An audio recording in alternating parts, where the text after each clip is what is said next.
The rain in Chicago that November did not fall softly. It came down in sheets, cold and indifferent, soaking through wool and pride with equal efficiency. Kelvin Park sat on a wet bench outside a shuttered Korean restaurant on Michigan Avenue, his expensive coat darkened by rainwater, his hands resting on his knees like a man who had forgotten what to do with them. 3 months ago, those hands had signed documents worth millions. They had pointed directions that grown men followed without question. They had gripped the wheel of a criminal empire spanning 3 countries and 2 decades. Now they held nothing. If you love stories about loyalty, betrayal, and second chances, you're in the right place. Before we go any further, do us a quick favor. Hit that like button right now. It genuinely helps more people find stories like this one. Share this video with someone who needs to hear a story about starting over. If you are not subscribed yet, hit that subscribe button and turn on the bell so you never miss a story from this channel. Now let us get back to Kelvin Park, because his story is only just beginning. The electronics store across the street had its television screens facing outward, a common trick to attract foot traffic. 4 screens showed the same footage. Kelvin watched himself on all 4 simultaneously. A surveillance photo from 3 years ago, where he walked out of a Chicago courthouse wearing a charcoal suit and a calm expression that reporters had interpreted as arrogance. The chyron beneath the image read, "Park syndicate collapse confirmed. Final assets seized." He looked thinner in real life now than in that photograph. For 20 years, Kelvin Park had controlled one of the most sophisticated Korean criminal organizations operating inside the United States. It was not the kind of operation that made headlines every week. That was the point. Where other syndicates relied on visible muscle and open territory wars, Kelvin built infrastructure. He moved money through shipping companies registered in Vancouver. He laundered income through restaurant groups in Los Angeles and Seoul.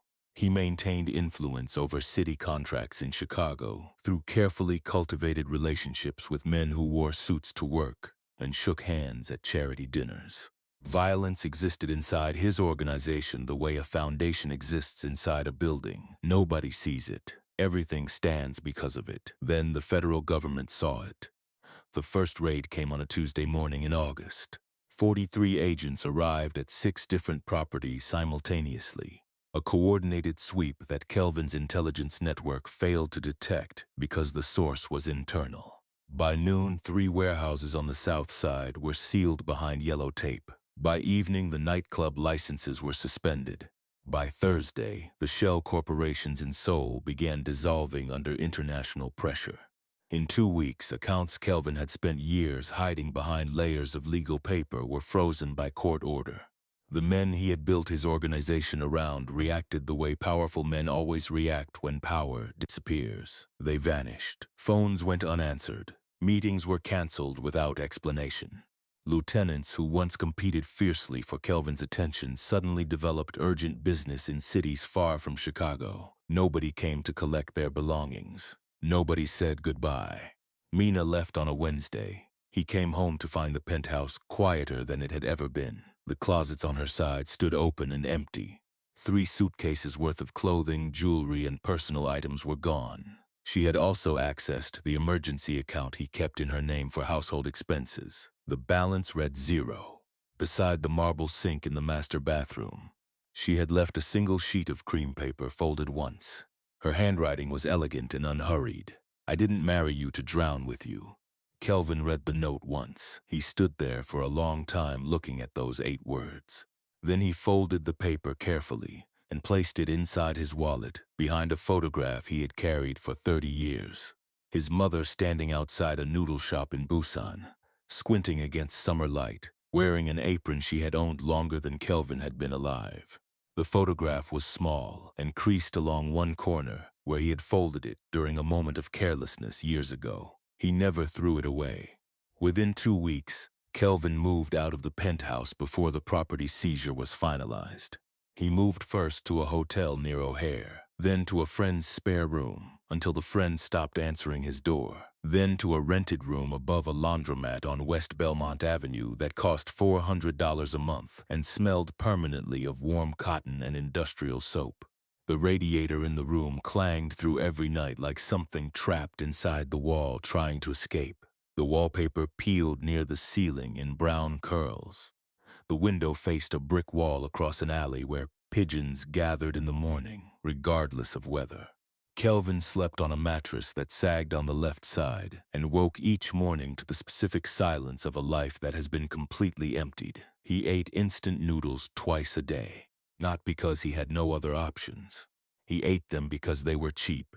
Yes, but also because their particular smell, that combination of dried broth and thin wheat noodles dissolving in hot water, returned him briefly to a version of himself that existed before violence became his primary language.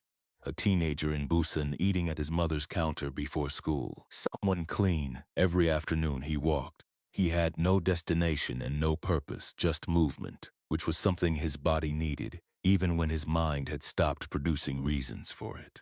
He avoided the neighborhoods where his name still carried weight. He avoided Koreatown.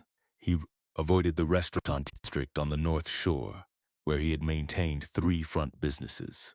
He walked through ordinary Chicago neighborhoods where nobody knew him and rain gathered in the gutters, and children ran to school buses without looking at strangers on the sidewalk. On the 19th consecutive day of rain, Kelvin stopped on a block he had not visited before.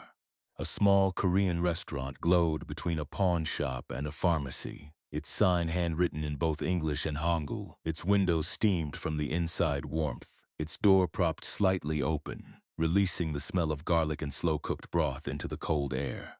A line of customers waited inside. He could see families through the glass. He could see the particular kind of happiness that exists around shared meals in cold weather. He sat on the bench near the curb because his feet hurt and he had nowhere to be. A young woman pushed through the restaurant's side door carrying stacked containers in both hands, steam rising from the lids into the November air. She was walking quickly with the focused movement of someone who always has somewhere to be. She wore a leather jacket darkened by rain, and her black hair was pulled back with the carelessness of someone who has been working since before sunrise.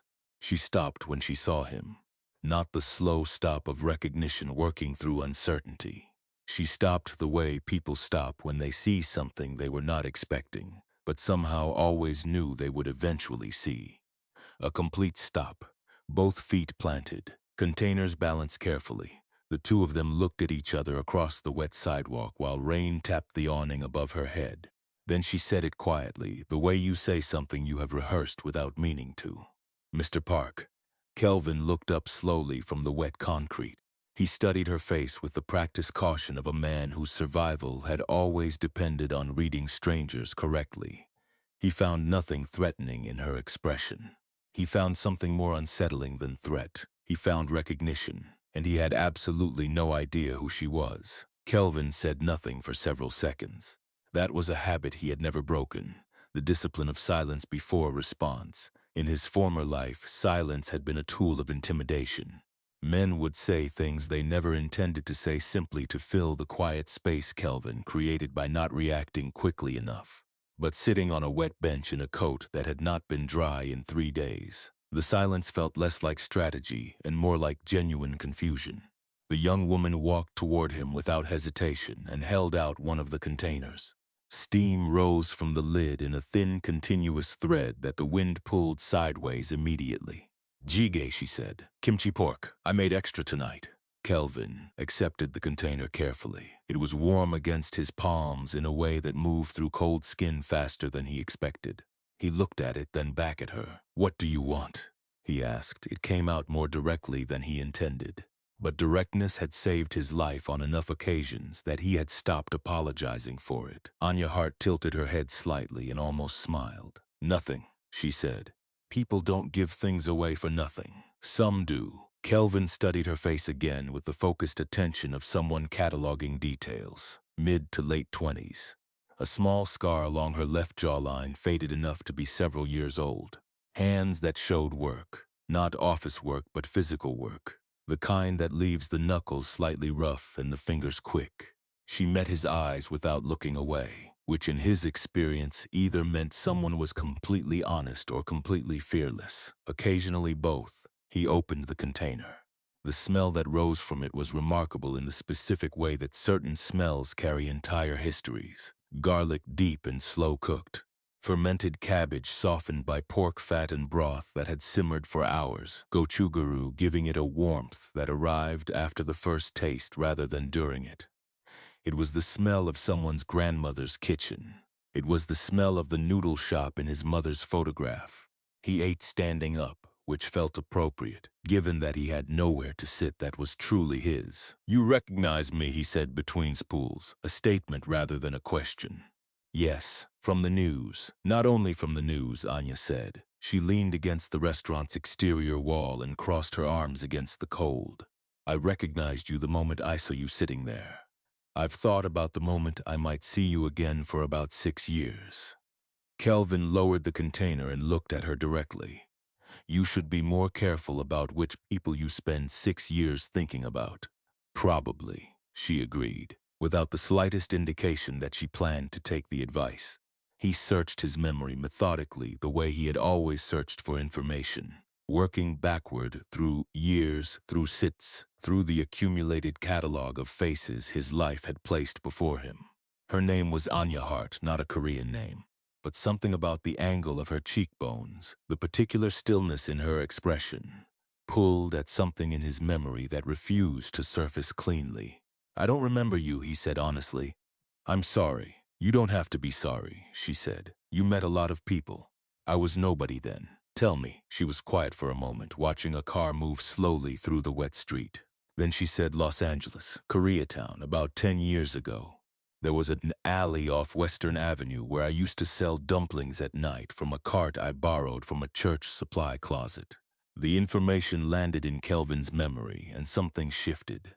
Not a clear image yet, but the beginning of one, the way shapes emerge from fog before they become identifiable objects. "I was 19, Anya continued. Her voice was steady but not emotionless. It was the voice of someone who has told a painful story enough times to tell it without being destroyed by it. My father had died 4 months earlier. My mother was in her second attempt at rehab. I had no address, no work permit, no phone plan.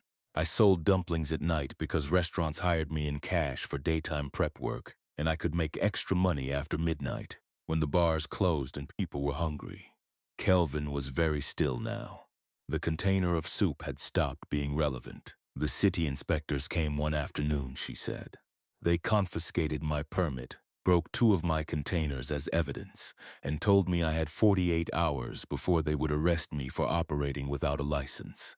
I had $40 and a sleeping bag in a church basement."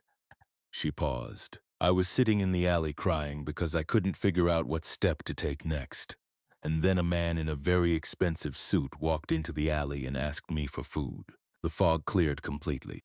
Kelvin remembered it in sudden, precise detail, the way traumatic memories return. He had survived an assassination attempt from the Jong faction 3 hours earlier. A car had come alongside his vehicle on the 110 freeway, and 2 men had fired through the window before his driver accelerated away. The driver was killed. Kelvin took a bullet along his left rib cage that cracked 2 ribs and opened a laceration that bled steadily for the rest of the afternoon. He had dismissed his protection team to avoid questions and walked for 40 minutes through side streets until he ended up in that alley simply because it was dark and narrow and he needed to stop moving. There had been a girl, frightened and red-eyed, small gas burner, the smell of pork and ginger. 3 men had arrived demanding money. He remembered their voices, casual and threatening in the way that low-level collectors always were, accustomed to frightening people who had no capacity to fight back. He remembered standing up from the crate where he had been sitting, despite the pain in his ribs. He remembered the conversation being very short. He remembered the girl staring at him afterward with wide eyes, holding a bowl of broth she had been heating for him. "You gave me the last for free," Kelvin said quietly. Anya nodded. "You were bleeding through your shirt. I didn't think it was the moment to charge for food." Something moved through Kelvin's expression that he could not entirely control. It was not sentiment exactly. It was closer to the feeling of discovering that one small, decent act, performed almost unconsciously during a moment of personal crisis, had traveled forward through 10 years of time and was now standing in front of him holding soup in the rain. "I gave you money," he said slowly. $40,000 in an envelope, Anya said, and the business card of a restaurant broker here in Chicago. "You told me only one thing before you left." Kelvin remembered. He had said it without thinking, the way people occasionally say things that are true for themselves when they believe they are speaking to someone else. "Build something clean," he said. Anya smiled for the first time, and it changed her entire face. She gestured toward the restaurant behind her, its windows warm with light, its dining room full on a rainy Wednesday night in November. "That restaurant is mine," she said. "You gave me the start." Kelvin stood on the wet sidewalk holding an empty soup container and looked through the window at families eating together in yellow light. He had funded nightclubs and casinos and shipping operations and real estate portfolios across 3 countries. He had watched buildings rise because of his money.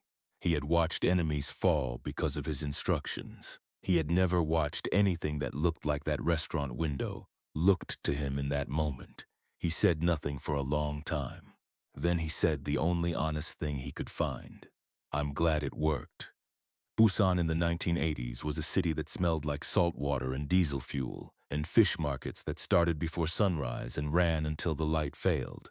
Kelvin Park was born Jung Ho Park in a 2-room apartment near the Gamcheon district, the second son of a man who worked the docks and a woman who ran a small noodle shop 6 days a week with the focused determination of someone who had decided long ago that survival was a matter of daily discipline rather than luck.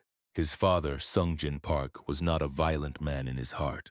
He was a practical man who had grown up around debt and discovered early that the men who controlled the docks also controlled the debt, and that working within their system was infinitely safer than working against it. He moved goods occasionally that did not appear on manifests. He passed information occasionally about shipping schedules to men who paid him in envelopes rather than receipts. He told himself it was temporary every year for 15 years until it became simply who he was. Kelvin watched his father operate this way with the comprehensive attention that children pay to everything their parents do before they understand what they are watching. He noticed that certain men arrived at the dock on days his father was working and left carrying bags they had not brought with them. He noticed that his father always had enough money for rent and school fees even during the months when the legitimate shipping work slowed down. He noticed that his father became very quiet whenever those men appeared, a specific quality of quietness that Kelvin later learned to recognize as the silence of obligation. He also noticed that his mother knew everything and never spoke of it. At 15, Kelvin was already taller than his father and possessed a quality of focused calm that teachers found unsettling and peers found magnetic. He was not the strongest boy in school, but he was routinely the one that arguments ended around, not because he threatened anyone, but because he had an instinctive grasp of what each person in a conflict actually wanted beneath what they were saying they wanted. He could find the resolution that left everyone feeling they had gained something. It was a remarkable talent for a 15-year-old, and a dangerous one in the environment where he was developing it. When Kelvin was 16, his father died of a heart attack on the dock during a night shift in February. The debt his father carried died with him officially. Unofficially, the men his father had worked for arrived at their apartment 3 weeks after the funeral and explained to his mother with great politeness that the arrangement would continue through the eldest son, who was working in Seoul, or through compensation of another kind. Kelvin stood in the doorway of the kitchen while his mother negotiated with those wishmen. He watched her face. She was terrified, and she did not show it because showing it would have reduced her position. He learned more about power in that 20-minute conversation than in any other single experience of his life. He immigrated to the United States at 19 with 1 suitcase and the address of a distant cousin in Chicago who worked in a restaurant supply warehouse. Within 2 years, he was managing inventory for 3 restaurant groups across the city. Within 4 years, he had identified every financial inefficiency in the distribution networks those restaurants used and quietly established a competing operation that undercut the existing suppliers while maintaining higher reliability. The men who ran Chicago's Korean business networks noticed him around year 5. They noticed him the way predators notice something new moving through their territory. With a combination of appetite and caution, they invited him to a dinner in a private room above a restaurant on Clark Street. Kelvin arrived alone and ordered tea while every other person at the table drank expensive whiskey. He listened for 3 hours and spoke for approximately 11 minutes. When he left, 2 of the men at the table immediately began competing to bring him further into their operations. He chose neither of them. He built his own. The rise was not fast. Kelvin was constitutionally opposed to the kind of visible aggression that attracted federal attention. He moved slowly, layer by layer, establishing legitimate businesses as genuine operations before using them as infrastructure for less legitimate ones. A restaurant chain became a money processing network. A shipping logistics company became a distribution system for goods that moved faster at night. A real estate holding firm became a mechanism for acquiring properties connected to other underground operations. Everything looked, from the outside, like a Korean immigrant success story. That was the most powerful camouflage available. He met Mina Lee at a charity event in the Gold Coast neighborhood when his operation was 8 years old and generating enough clean revenue that the criminal foundation beneath it had become almost invisible, even to people who were looking. Mina was the daughter of a Korean businessman who had legitimate concerns about where his money was going and legitimate reasons to be seen at events where influential people gathered. She was sophisticated, beautiful, and possessed of a precise social intelligence that Kelvin recognized and admired. What he mistook for love was really recognition. She understood his world the way people who grow up adjacent to dangerous money understand it, not innocently, but not entirely knowingly either.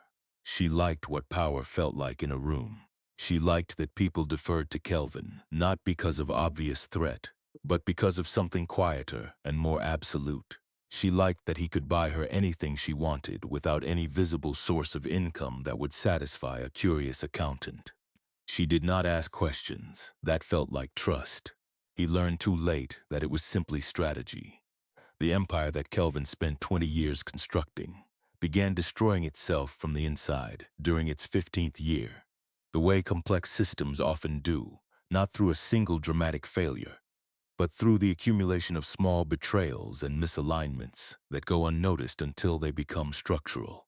Younger men he had elevated began developing their own ambitions and their own networks. Trusted managers began skimming amounts too small to flag individually but significant in aggregate. Alliances with other organizations that had seemed mutually beneficial began developing into competitions for the same territory. And then someone inside the organization began talking to federal investigators. Kelvin discovered this slowly over 18 months, too slowly, because his confidence in his own intelligence system prevented him from seeing the source clearly, until the raids made the question academic. He sat in the destroyed penthouse the evening after the first federal sweep and understood with painful clarity that the most dangerous assumption a powerful person can make is that loyalty purchased through fear and money is the same thing as loyalty earned through genuine human connection. He had confused the two for 20 years. Outside, Chicago continued its business completely indifferent to his revelation. The raids came the way Kelvin had always feared they would. Not loud, but precise. Federal execution at its most clinical. No warnings, no moments where his lawyers could intervene. Just doors opening simultaneously across the city on a Tuesday morning while most of Chicago was still drinking its first coffee of the day. Kelvin had been at the shipping warehouse on the south side, reviewing inventory logs when the vehicles arrived, 12 of them. He watched from a second-floor window as agents moved through the loading bay, with the organized efficiency of people who have studied a space extensively before entering it. They knew exactly where to go. They went directly to the specific filing systems and storage areas that contained the specific materials that would build the most effective case against him. Someone had given them a map. He walked out of the warehouse through the street-level exit while agents were still processing the rear dock. Not running, walking. A man leaving a business meeting.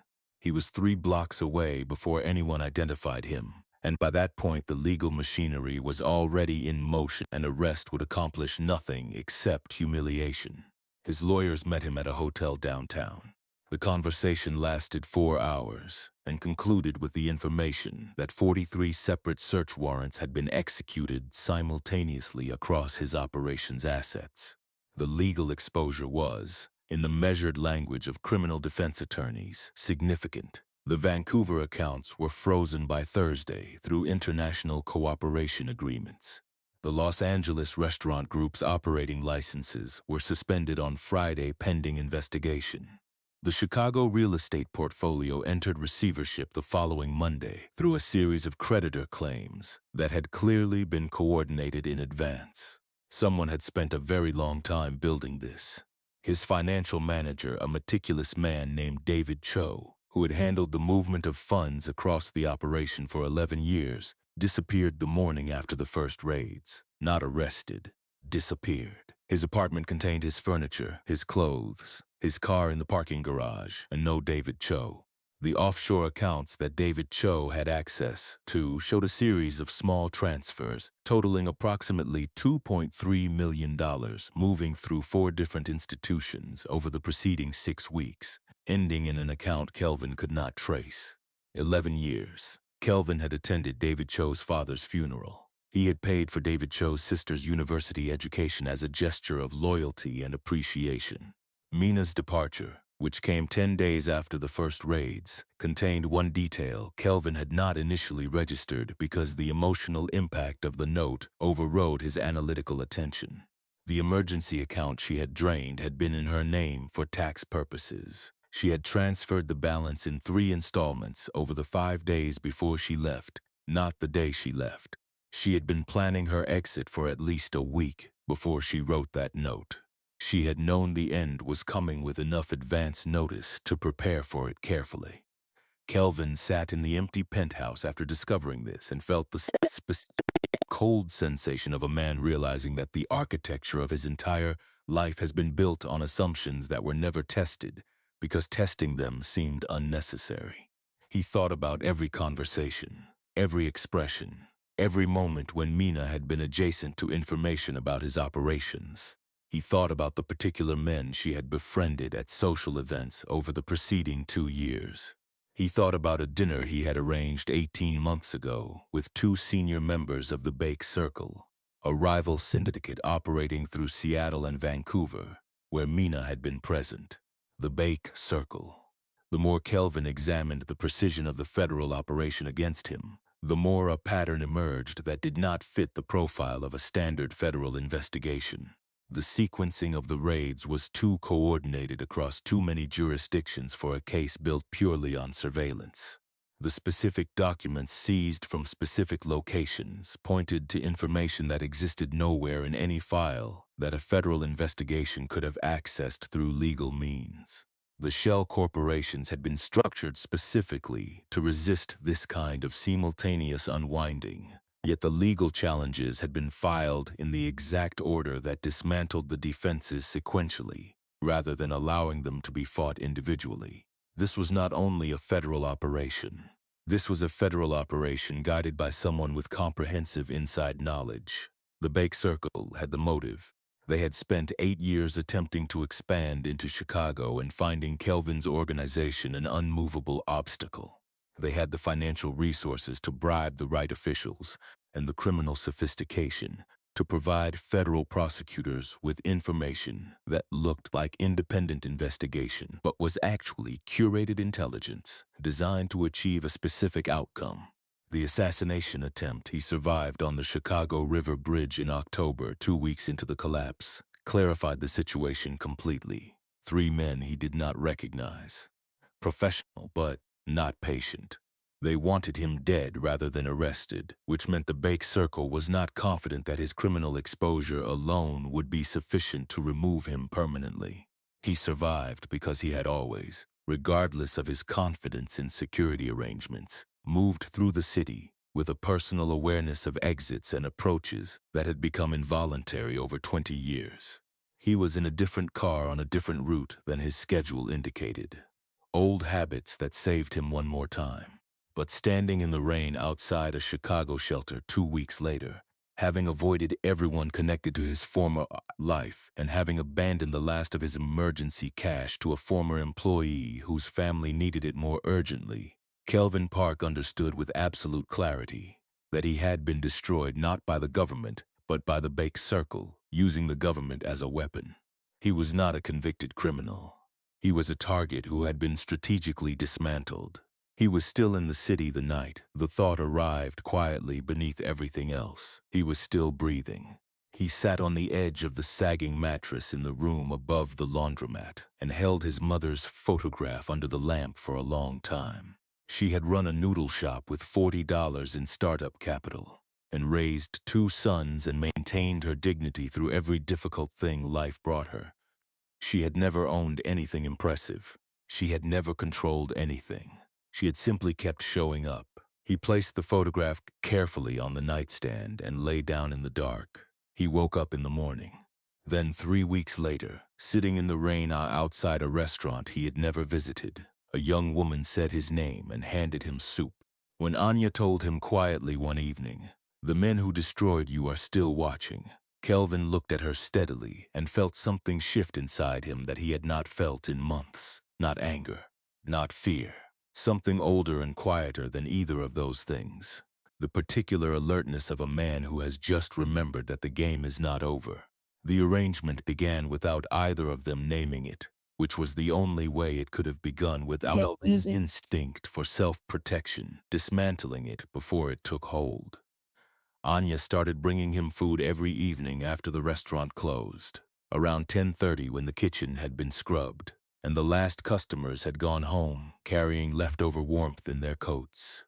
She would appear at the bench or find him walking nearby, and they would sit under the restaurant awning with containers between them, while the city settled into its late-night sounds. Rain, traffic, occasionally the distant music from a bar 2 blocks east that played old Korean ballads on weekends. At first, Kelvin spoke very little. This was not unusual for him, but it carried a different quality in this context. In his former life, silence had been strategic. Here it was protective. A man keeping the distance between himself and genuine human connection, because genuine human connection had consistently produced the most severe damage of his life. He asked careful questions and gave minimal answers. He listened to her describe the restaurant's operations, with the professional part of his mind cataloging details about her business model, while the human part of him, smaller and more tentative, simply registered that someone was talking to him without wanting anything from him. On the 5th evening, she asked if he wanted to help close up. He said yes before thinking about it.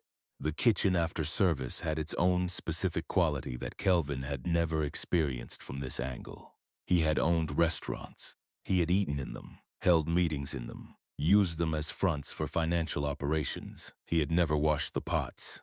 He stood at the industrial sink with his sleeves rolled up doing dishes while Anya wiped down the prep surfaces, and the simple physical engagement of the task did something to his nervous system that he could not entirely explain. It was similar to the effect of his afternoon walks but more grounded. His hands were occupied. The water was very hot. The pots were heavy. Nothing about the task required strategy or threat assessment or the management of other human beings' loyalties. It just required him to be present and wash the pots. He came back the next evening and the one after that. Word spread with the efficiency that neighborhood gossip always achieves. By the second week, regular customers were noticing the tall, older Korean man working quietly in the kitchen during closing hours. A retired teacher who ate there every Thursday recognized him from newspaper photographs and told her book club. Within another week, a food blogger who lived 3 blocks away had posted an item that managed to be simultaneously discreet and explicit. Rumor at a small Korean place on West Belmont. The man washing dishes after hours is not who you think he is, or maybe he is exactly who you think he is. Anya told him about it over tea at 2 in the morning. "Does it bother you?" she asked. Kelvin considered the question honestly. No, he said. I was afraid of my reputation for 20 years. I'm done managing it. Anya nodded as though this was the correct answer to a question she had been waiting to ask for a long time. She told him about herself during those late nights in pieces, not chronologically, but in the way people tell the true stories of their lives, circling toward the difficult parts gradually. She had aged out of foster care at 18 with a garbage bag of belongings and a $200 county check that lasted 9 days. She had slept in a women's shelter for 3 months before finding the church that allowed her to keep her cart in their supply closet in exchange for feeding their Sunday volunteers.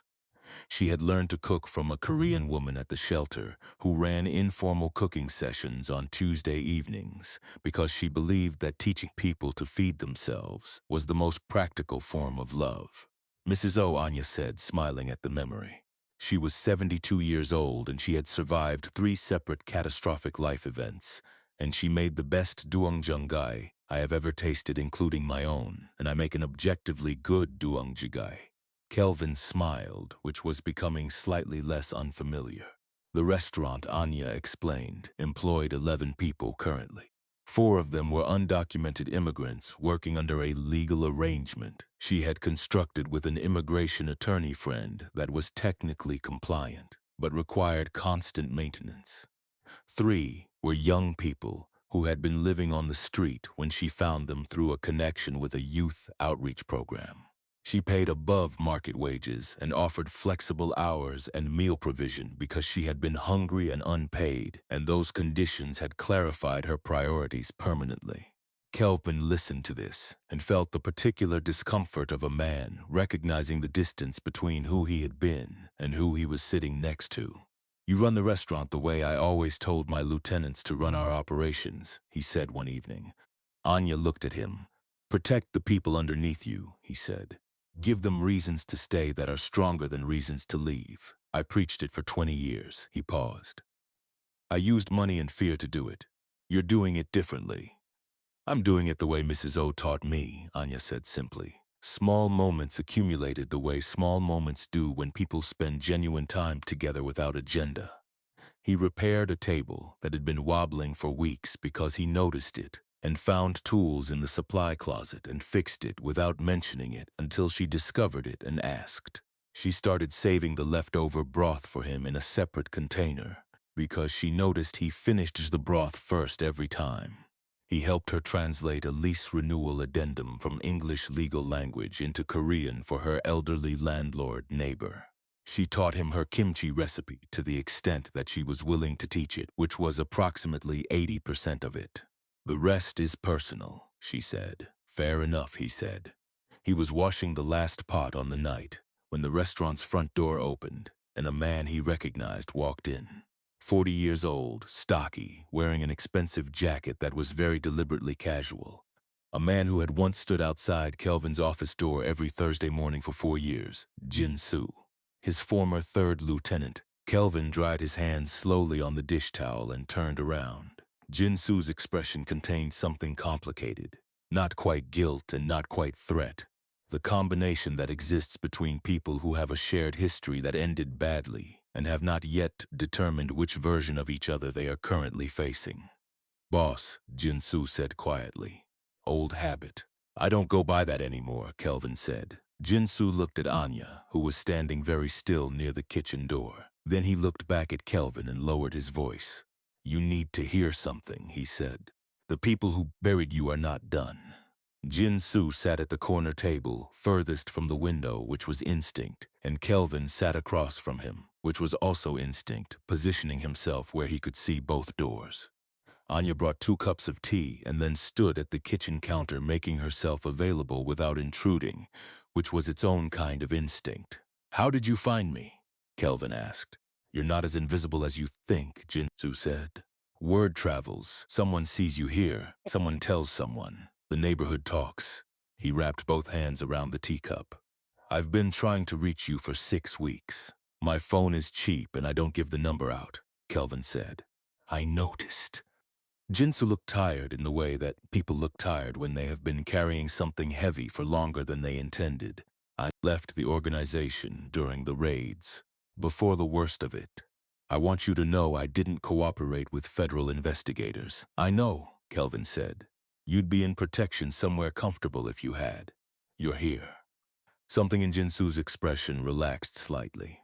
The Bake Circle has been asking questions about you, not careless questions, specific questions, where you're staying, whether you have access to any of the hidden accounts that weren't seized, whether you're making contact with former allies. He paused. They believe you kept something back. They believe there's a reserve fund somewhere that you're planning to use. Kelvin said nothing. There had been a reserve fund. He had given most of it to a former employee's family during his second month of walking the city alone. The remainder had gone toward the room on West Belmont and 4 months of instant noodles. They're watching you, Jinsu continued, which means they're watching this place. He glanced toward the windows where rain ran down the glass in slow tracks. The woman who runs this restaurant, she helped you. That puts her in their view. Kelvin was very still. They've also identified something else, Jinsu said. He lowered his voice further, although there was no one else in the restaurant. The prosecutor, Hank Morrow, the one who built the case against you. He's been on Bake Circle payroll for at least 3 years. I have one document, one payment record. It's not enough to do anything with a loan, but it exists. Kelvin looked at Jinsu for a long moment. Why are you bringing this to me? Because they killed Daesung, Jinsu said. Kelvin closed his eyes briefly. Daesung had been his oldest ally. They had built the first pieces of the operation together in a single cold office above a dry cleaning business on North Kedzie 20 years ago. He had disappeared from contact 6 weeks ago.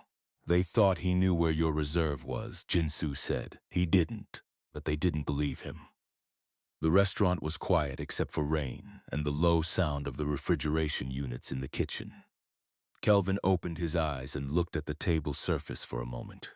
Then he looked up. Thank you for coming, he said. After Jinsu left, Kelvin sat alone for 10 minutes. Anya came and sat across from him without asking permission, which she had stopped doing around the second week. You heard, he said. The important parts, she said. I need to think about whether you're safe with me here. I've thought about it, Anya said. I decided before you walked past my restaurant that first night. She said it calmly. As a fact rather than a declaration, he looked at her. You can't have decided before you saw me. You didn't know I was coming. I didn't know it would be you specifically, she said, but I knew who I would help if it came to it. I decided that 6 years ago. She folded her hands on the table. I didn't build this restaurant and run it the way I run it so that I would fold the first time something became dangerous. That's not what I learned from the people who helped me. Kelvin recognized the logic and felt simultaneously grateful and afraid in proportions he could not separate cleanly. 2 nights later, his delivery driver, a young man named Marcus who worked the late route, came in with a split eyebrow that had been closed with butterfly bandages from a pharmacy. 3 men outside the restaurant's side entrance. They had asked questions about the older Korean man who worked in the kitchen after hours. Marcus had said he didn't know who they meant. They had communicated their disbelief physically. Marcus sat in the kitchen holding a bag of ice against his face and told the story with the specific forced calm of someone who is frightened and does not want to appear frightened. Anya sat beside him and kept her expression steady. Kelvin stood near the door and listened to every detail. He asked Marcus 3 questions. What did the men look like? What exactly did they say? Which direction did they leave? Then he told Marcus to take a paid week off and stay with his cousin in Evanston and not tell anyone where he was going. After Marcus left, Anya went to the back office and came out carrying a manila envelope. She placed it on the prep counter in front of Kelvin, with the careful precision of someone setting down something they have been carrying for a long time and are relieved to put down. I've been collecting this for 3 years, she said. Kelvin looked at her. I told you one of my delivery drivers works for them, she said. That's not entirely accurate. He was approached by them 18 months ago, and he came to me immediately because he trusted me. We decided together that he would appear to cooperate while actually reporting everything he saw and heard to me. She gestured at the envelope. Account numbers, payment dates, names of officials, photographs from meetings, records of at least 4 illegal shipments I could identify from the descriptions he provided. Kelvin opened the envelope slowly. He went through the contents with the focused attention of a man who has spent 20 years understanding exactly what makes evidence useful and what makes it inadmissible. He went through it twice.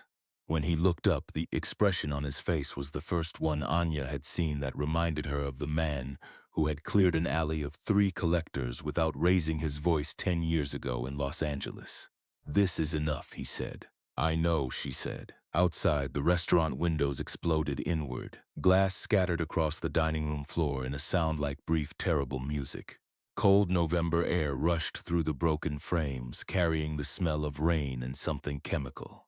Kelvin had Anya against the interior wall of the kitchen before the second piece of glass landed. His body between her and the dining room, every reflex of 20 years operating faster than conscious thought. They stood in the kitchen doorway and looked at the dining room. A brick sat in the center of the floor, surrounded by broken glass. Spray painted on the brick in red Korean characters was a single phrase: "Leave while leaving is still the option." Anya looked at it steadily. Then she looked at Kelvin. "Same table tomorrow," she said quietly. It was not yet time for Kelvin to smile at that, but something in his chest moved. Detective Raymond Park, no relation, had spent 11 years of his career trying to build a case against Kelvin that would survive a federal courtroom. He had retired from CPD 3 years ago with a pension and a folder of incomplete case notes, and the particular dissatisfaction of a man who has pursued something long enough that its absence feels like a missing tooth. He lived in a bungalow in Beverly with a large dog and a garden that he worked obsessively and a landline phone that rang infrequently. Kelvin called it on a Wednesday morning from a payphone outside a convenience store on Pulaski, because old habits regarding communication security die with genuine difficulty. The silence on the other end when Kelvin identified himself lasted exactly 4 seconds. Then Raymond said, "I wondered when you'd call." They met in a parking structure on the west side because Kelvin knew the structure's camera blind spots, and because Raymond, to his credit, did not suggest somewhere more comfortable. Raymond arrived in a car that needed new shocks and wore a jacket that had seen considerable weather. They sat in Kelvin's rented car, which needed everything, and looked through the windshield at a concrete pillar. "Morrow," Kelvin said. Raymond did not react with surprise. That was its own form of confirmation. "I had suspicions," the retired detective said carefully. "Jinsu has 1 payment record," Kelvin said. "Anya Hart has 3 years of accumulated evidence against the Bake Circle that includes multiple documents referencing Morrow by name in contexts that suggest coordination." He paused. "I need someone inside the legitimate system. I've been outside it my entire adult life, and I do not have credibility to walk into a federal office." "Neither do I," Raymond said. "I'm retired. You know people who aren't." Another silence. Raymond looked at the concrete pillar for a while. "You understand that anything recovered here, any legal outcome, does not address your own exposure." "I understand that," Kelvin said. "You're doing this knowing you may still face prosecution for your own activities." "The difference," Kelvin said, "is that I actually did those things. The evidence against me was manipulated and supplemented by fabrication. But the foundation of the case exists because I was actually running a criminal organization. I'm not trying to erase that. I'm trying to make sure that the men who are still operating are not protected by a corrupt prosecution, while I'm the only person being held accountable." Raymond turned and looked at him directly for the first time since they had gotten in the car. "You've changed," he said. "I've had a quiet few months," Kelvin said. They met 3 more times over the following 2 weeks, always in different locations, always briefly. Raymond made contact with a federal agent named Diaz, who had been quietly building a corruption case against Morrow for 2 years without sufficient evidence to act. The material Anya had collected, supplemented by Jinsu's payment record, supplemented by financial analysis that Kelvin provided from his own deep knowledge of how the Bake Circle moved money, gave Diaz what she needed. The Bake Circle, meanwhile, escalated.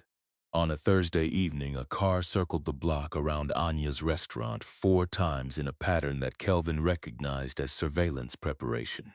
He watched from a position down the block and identified the vehicle and its occupants. and called Raymond. Raymond called Diaz. The car was stopped 6 blocks away on an unrelated traffic matter, and 2 of its occupants were carrying weapons they had no legal basis to possess. On Saturday, an attempt was made to access the restaurant's back storage through the alley door. Kelvin was inside. He did not use violence.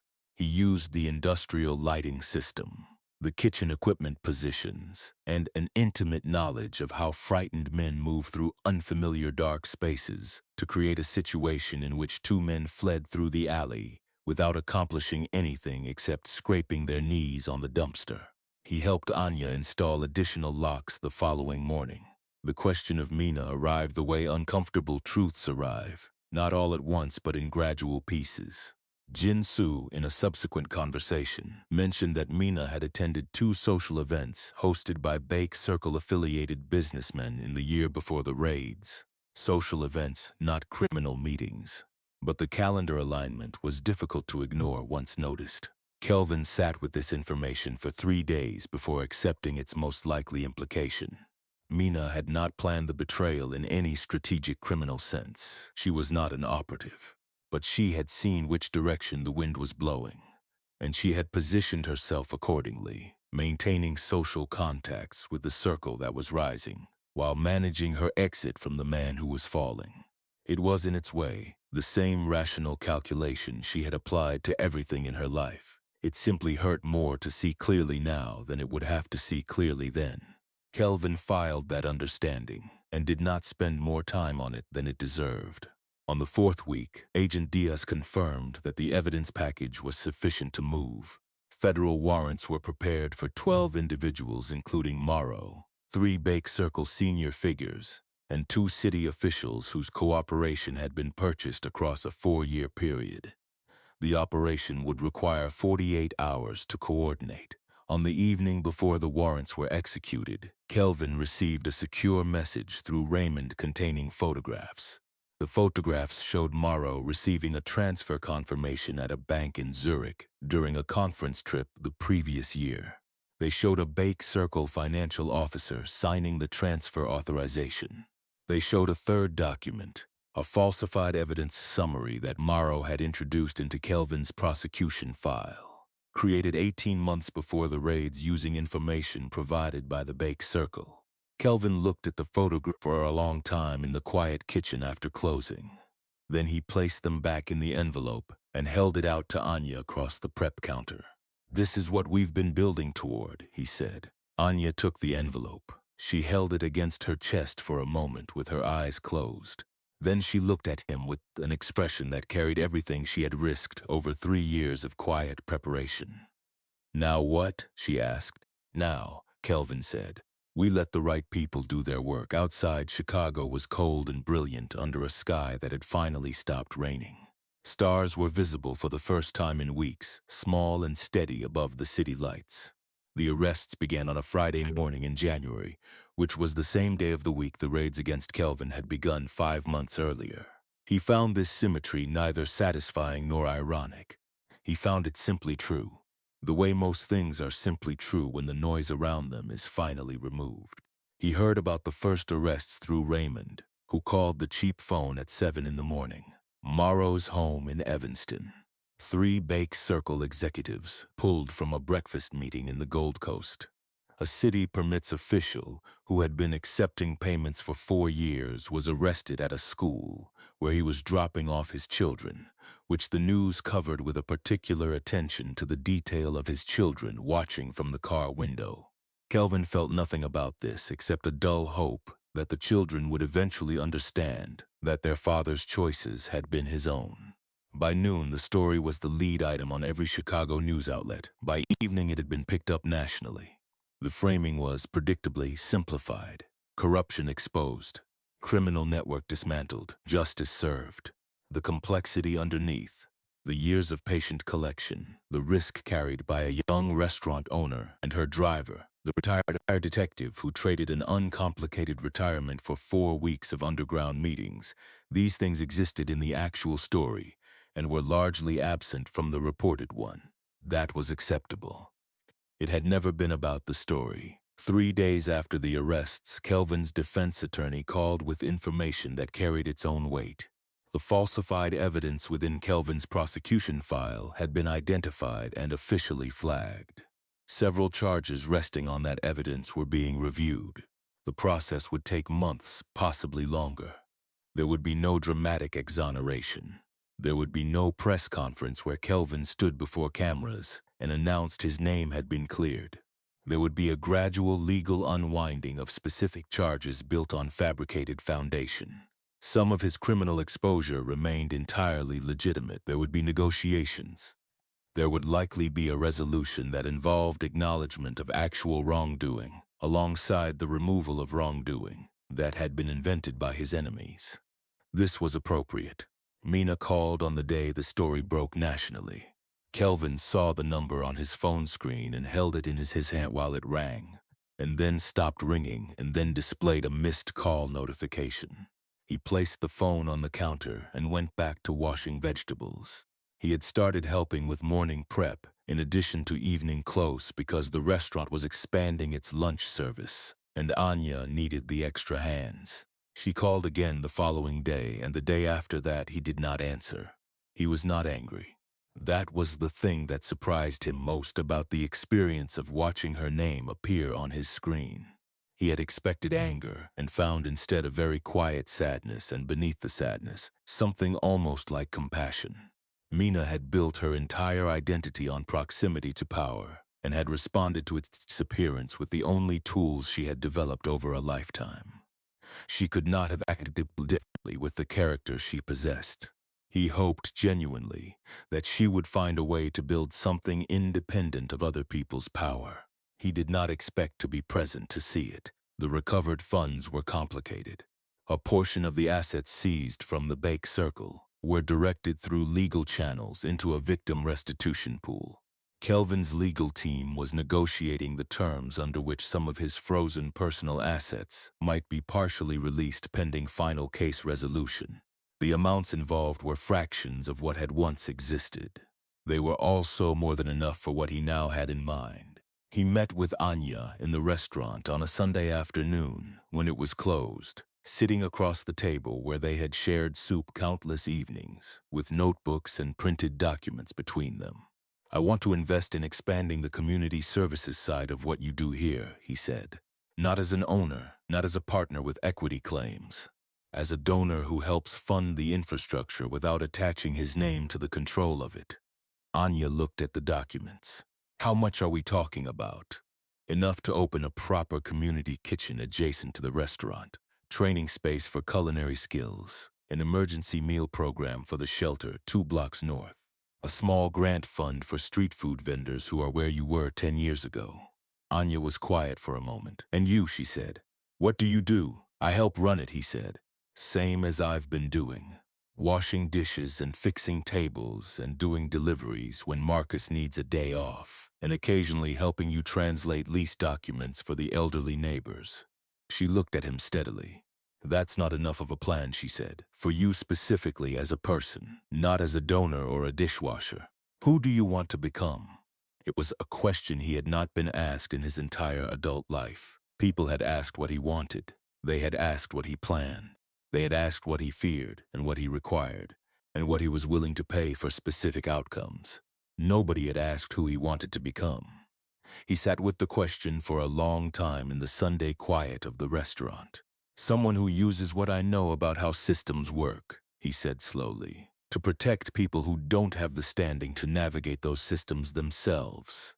Immigrants dealing with permits and licenses and legal arrangements that are designed to be confusing. Food vendors, small restaurant owners, the people I watched get exploited for 20 years by networks like the ones I ran." He paused. "I can see those systems from the inside because I operated inside them. That knowledge doesn't disappear because my operation did." Anya listened to all of it without interrupting.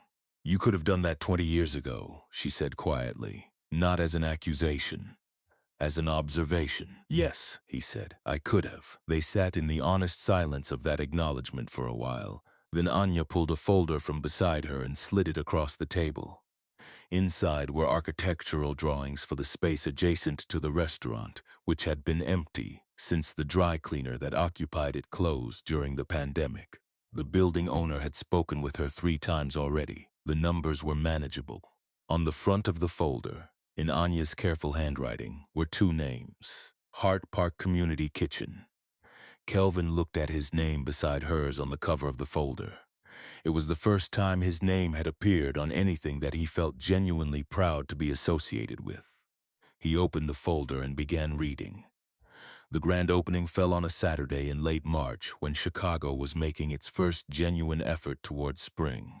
The temperature reaching 48 degrees under a sky that could not quite commit to being blue, but was clearly no longer gray. Small patches of snow survived in the shadows of buildings, holding on with the stubbornness of things that do not accept their season has ended. But the sidewalks were dry and the tulip shoots that misses. Kim from the Shelter's Garden program had planted in the window boxes were showing their first green above the soil. By 10 in the morning, the line stretched past the pawn shop next door and around the corner toward the pharmacy. Not a line of people waiting to be impressed. A line of people waiting to eat, including a significant contingent from the women's shelter. 12 students from the culinary training program's first cohort who had been practicing in the kitchen for 6 weeks. 3 food vendors who had received small grants from the new fund and were attending partly in gratitude and partly to network with each other. And an elderly Korean woman named Mrs. O who had traveled from her daughter's house in Evanston, specifically because Anya had called her 3 weeks earlier and told her that everything traced back to Tuesday evenings in a shelter kitchen on the south side. Kelvin arrived at 6 in the morning to help with prep.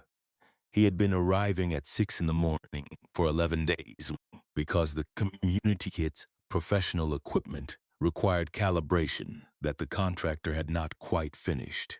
And Kelvin had developed a specific and somewhat unreasonable relationship with the commercial range burner settings that he preferred to manage personally. He wore a clean apron over ordinary clothes. He had cut his hair 2 weeks ago at a barber shop on the block, an ordinary barber shop where the barber called everyone buddy and kept a small television showing sports highlights above the mirror. By 9 o'clock, the kitchen was running with the organized energy of a space that has been designed carefully by people who know what they are doing. Anya moved through it with the particular authority of someone operating at the intersection of total expertise and genuine love for the work. The training cohort students moved with the focused attention of people who are aware that today matters and want to be equal to it. Kelvin expedited the morning prep orders and made sure the serving stations were stocked and occasionally translated between the Spanish-speaking volunteers and the Korean-speaking prep staff with the linguistic code switching that he had developed over decades operating across multiple communities, and that now served a purpose he felt significantly better about. He stepped outside at 11 to check the line and found Raymond standing near the entrance with his hands in his coat pockets. "Thought I'd see how the other side lives," Raymond said. Kelvin looked at him. "You should come inside, it's cold." "In a minute," Raymond said. He looked at the line, then at the building front, then at the sign above the entrance. Hart Park Community Kitchen. Black letters on a cream background, clean and not dramatic. "I spent 11 years trying to put you away," Raymond said. "I know. Turned out that was not the most useful thing I did regarding you," Raymond said. Kelvin almost smiled. "Go inside. Anya will give you the kimchi jjigae. Don't argue with her about the spice level. You won't win." Raymond went inside. Kelvin stood on the sidewalk for another moment looking at the street where he had walked alone in the rain for months. The bench where he had sat the night Anya first brought him soup was visible from where he stood. A mother and 2 children were sitting on it, now eating from takeaway cups, warming their hands on the containers, talking to each other in a language he couldn't quite hear from this distance. He went back inside. The day moved the way good days move, quickly but with a fullness that resists the quickness, each hour containing more than it seems like an hour should be able to hold. The culinary students served their first community meal and handled the rush with the controlled chaos of people discovering that they are more capable than they knew. Mrs.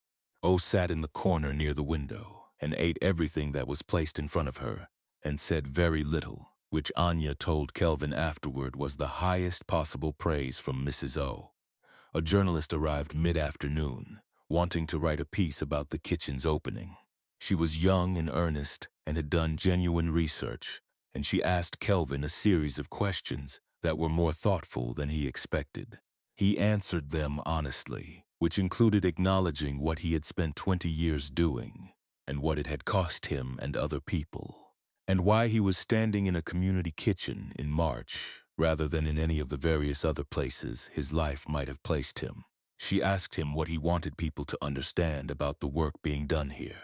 That it started with someone giving food to a stranger, he said. Twice, separated by 10 years. That's the whole story. She looked at him with the expression of someone deciding whether this is too simple to be the real answer. It was the real answer. Across the city, in a luxury apartment on Michigan Avenue, Mina Park watched a brief segment about the kitchen opening on an evening news program. She was alone. The apartment was very quiet, in the way that expensive apartments become quiet, when they contain only one person who is not entirely sure who that person is outside the context of a particular life that no longer exists. She watched Kelvin on the screen for 40 seconds, standing beside Anya Hart outside the community kitchen, not performing anything for the camera, simply standing there in an ordinary coat with his hands at his sides. She turned the television off. By 8 in the evening, the restaurant had transitioned from community service into regular dinner service, and the kitchen was running at full capacity, and every table was occupied. Kelvin had moved from expediting into deliveries for the last 2 hours, and returned at 8:30 to find the dining room full and warm, and carrying that particular sound of a restaurant that is operating exactly as intended. He stood for a moment in the doorway, between the kitchen and the dining room, and looked at the families at the tables and the culinary students moving through the service with growing confidence, and the neighbors who came not because the food was innovative or the space was to be photographed, but because this was simply where they went to eat and feel that someone had thought about them specifically when making the meal. Then he went to help close the kitchen.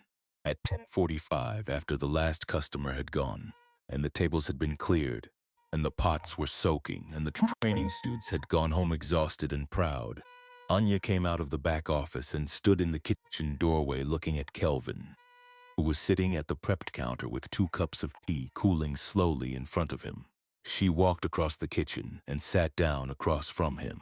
Outside, the street was quiet. Spring was testing its presence against the last of winter's resistance. Somewhere 2 blocks away, a bus moved through the night, carrying people home. Kelvin wrapped both hands around his teacup and looked at the surface of the prep counter.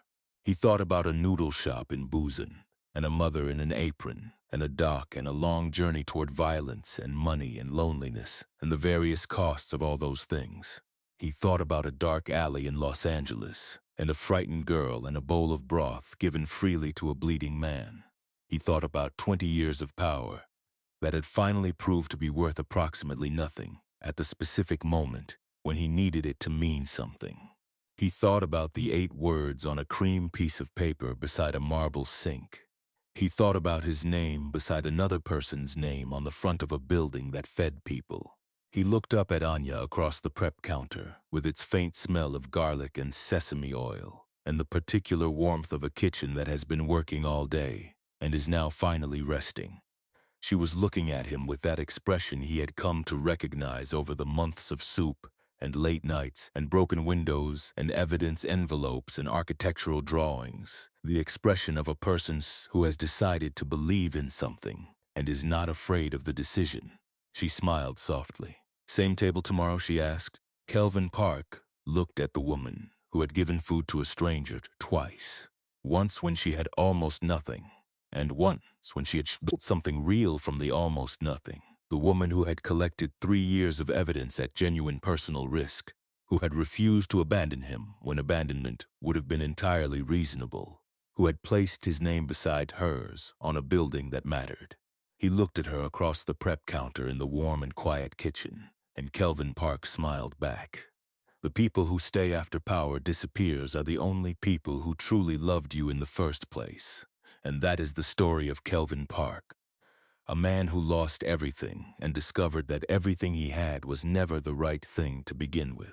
If this story moved you, touched you, or made you think about the people in your own life who stayed when things got hard, please give this video a thumbs up right now. Share it with someone who is going through a difficult season and needs to be reminded that the story is never over. And if you are not yet part of this community, subscribe today, because every week we bring you stories exactly like this one. Stories about real human strength, loyalty, redemption, and the kind of love that does not come with conditions. We will see you in the next one.